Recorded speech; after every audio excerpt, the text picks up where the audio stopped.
Hello everyone, I'm Jane and welcome to my channel about museum and heritage interpretation. It's time, I feel, to talk a little bit about some of the hidden management and leadership tasks that often come with interpretation work, but with any kind of museum or heritage work really. When working in a museum or heritage site, you will come across the job title manager quite a lot. Interpretation manager, marketing manager, events manager, learning manager, educational manager, and so on and so on. I've had job title of interpretation manager quite a few times now. I've also been a project manager. Now, being a manager doesn't necessarily mean that you are in charge of people or staff. It can do, of course, but most of the time it means that you are managing a certain area of expertise or a certain practice within the museum or heritage site. So, for example, interpretation. Now, the thing about that is that you will, of course, not be the only person working on interpretation. There will be other colleagues and sometimes external partners doing various bits of interpretation as well. And yet their work is still your responsibility as the person who is responsible for this area, for the storytelling, for the narrative overall. So indirectly, you will kind of be managing their work as well. Now, this is kind of the hidden staff management perspective within practical interpretation management or work. I sometimes jokingly refer to this as being captain without the hat, meaning you are kind of in charge of the ship. You decide the route. That's your responsibility to figure out, but you don't really have the proper hat or the proper authority to show for it. It is an important part of the work though, and it can be tricky to navigate this field. So I wanted to talk a little bit about it because you can end up spending quite a lot of time indirectly managing other people and their work when they are working on interpretation. Let's start by looking at some of the people who might be working on interpretation or parts of interpretation or storytelling from time to time within a museum or heritage site. Obviously, behind the scenes, you have the curators and the researchers. You depend really on their knowledge and their expertise. They know about the collections, they know about the historical perspective. So obviously, quite often your interpretation work starts with them, and it starts with the close collaboration with them. They can be internal as well as external as well. There will be lots of coordinators and administration staff who might be responsible for time plans, schedules, things like that, and coordinating other people's work schedule, for example. And you might say, but why are they important for interpretation? Well, sometimes if there are extra events, activities, perhaps holiday activities going on, you might need extra staff to actually deliver a piece of interpretation. It can be anything from children's activities to perhaps extra guided tours, dramatized tours, living history, whatever it is. And you might need extra security staff or extra visitor assistants or something like that to actually deliver this interpretation experience. There will be visitor services managers. Often they are the people in charge of, for example, front of house staff, so visitor assistants or guided tour guides and so on.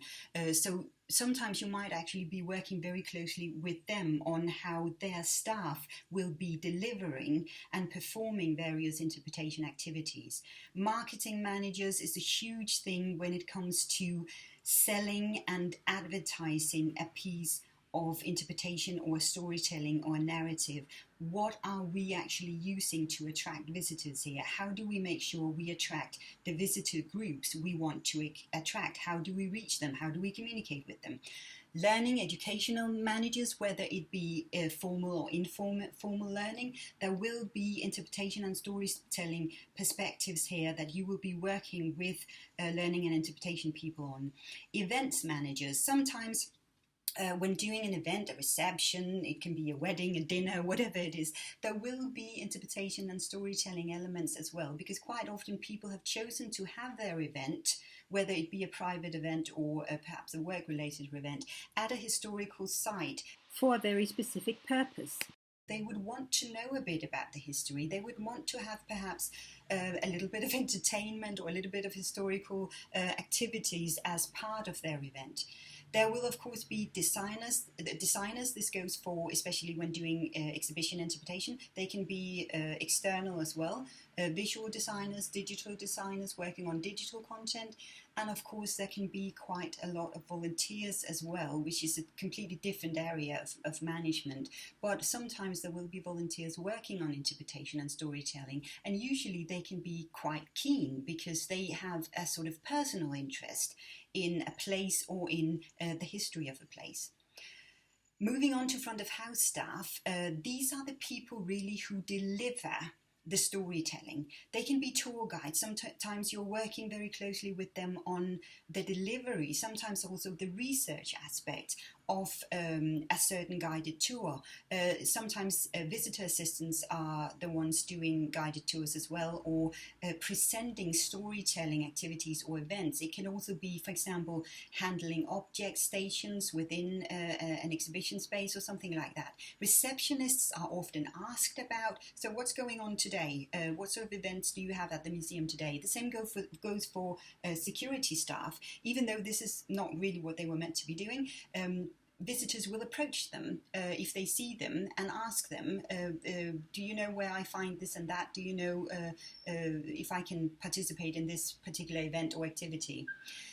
Sometimes you also have external people working on interpretation and storytelling, actors doing live history or live interpretation. It can of course be musicians, singers, anyone really who are contributing to the storytelling, the narrative, the interpretation of the place. And of course you can have volunteers here as well, so people with a very keen interest in the place or in the history of the place, but who also will be presenting and communicating with visitors about certain interpretation activities or events. And that means you are responsible for their work when they're working on interpretation and storytelling. And this is very important to bear in mind. Most of these people will not, of course, be working full-time on interpretation. They will be doing various bits and pieces from time to time. But when they are, you are kind of indirectly managing what they are doing. Now, all these people will have their own daily manager or line manager, and sometimes you'll be working very closely with their daily manager, and sometimes they might not be very involved. A way of looking at this is to distinguish between management, meaning the daily management of people, and leadership. Leadership is actually something we can all execute on a daily basis, no matter where we are in the great hierarchy of an organization. Leadership is about support, encouragement, inspiration, and motivation. And that's really something we should all aspire to. Your job when working with people who are working on various bits of interpretation work is to make sure they deliver their best work. Now, we all know, all of us, I think, collectively, do this when we feel the most inspired, when we feel supported, when we feel we can trust people, when we feel inspiration. Factors to focus on here, of course, is encouragement, it's motivation, but it's also very much about showing an interest in what other people do, giving them a sense of this work cannot actually go on or continue or be the best it can be without your effort, without your contribution.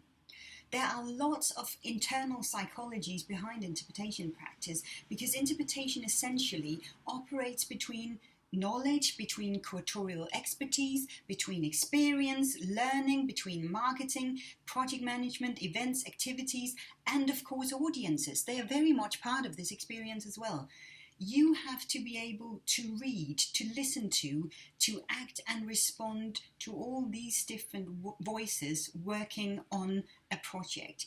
Essentially, this boils down to collaboration and to teamwork. There's nothing within a museum context that isn't a team effort. It's really all about teamwork. A very direct way of doing this is thinking about your rhetoric. When you say we and us, you are creating that team spirit. Instead of using phrases like me and I'm responsible for interpretation, I'm in charge of the storytelling, etc., etc., use a we approach, because it is essentially about a collaboration. Words can be incredibly powerful, and when you're using this kind of rhetoric, you're actually also using words that not many line managers are using nowadays. And the really good part of this is, because you are not a direct line manager, you are a colleague to most of these people, this actually works a lot better than when it's coming from a manager. So this is actually one of the areas where it's a huge advantage to have indirect management responsibility over direct staff management responsibility. Instead, you can focus on the actual collaboration and the teamwork and the team spirit and the team effort, really, over a lot of other responsibilities. We should all aim to support, to encourage, to inspire, and to motivate. And that is really what leadership is all about. Your job really is to make sure that people deliver their best work, not to keep an eye on them or to supervise them or to manage them in any way, but to motivate them to do their best work when they are working on interpretation jobs and therefore on various tasks that will be essentially your responsibility. I think leadership is something we can all execute in our jobs, whatever we are in charge of. And I think we need to really focus on how important this aspect is of any kind of job, really, but especially when you are working with people who have already a great enthusiasm for something, either for their own piece of work or for a museum or history or a collection. But really focusing on creating a sense of teamwork, because nothing can be done without a team effort. Everything you do within a museum or heritage setting is essentially a team effort. So really highlighting that, I feel, is something that museums could generally be much better at doing. Let me know what you think. Like, subscribe, comment, and let's share some more.